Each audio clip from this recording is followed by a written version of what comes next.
Çdo mbrëmje në orën 7, ajo gjendet në sheshin e Flamingove, por kur u njoh me projektin e Sazanit, Dorela Lazaj nuk zgjodhi me njëherë protestën. Si profesioniste angazhuar për vitesh në projekte ndërkombëtare,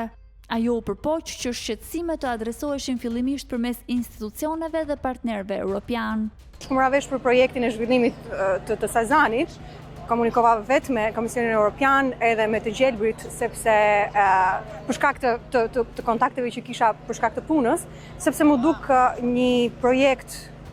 e para në të cilin ne nuk kishim marrë pjesë, nuk kishim konsultuar, dhe e dyta mu duk e papërputhshme me konventa europiane mjedisore, siç është konventa e Arhusit për shembull, të cilat nuk e lejojnë ndërhyrje në zonat e mbrojtura. Por ndërsa përgjigjet mungonin, edhe besimi se institucionet do të reagonin nisi të zbehej, kështu vendosi të dilte në shesh. Por shumë shpejt, ajo protestë që nisi si një protestë e zakonshme,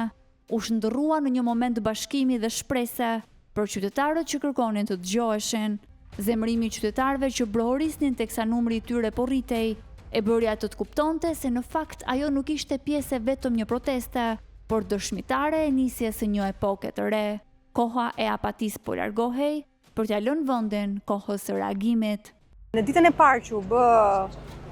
ajo protesta e vogël, organizatori na kërkoi që ne të qëndronim për 1 muaj bashk, edhe mund të dalloje që energjia ishte e tillë që nuk kishte nevojë të kërkohej ajo gjë. Ishte një farë sinergjie e brendshme, kam përshtypjen e ushqyer nga një lloj revolte e drejtë, nga drejtoria e policisë tek Ministria e Brendshme ti mund t'i dalloje të rinjt që kishin atë lloj energjie që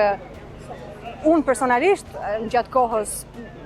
që kam jetuar në Shqipëri, por edhe jashtë nuk e kam parë asnjëherë, sepse ishte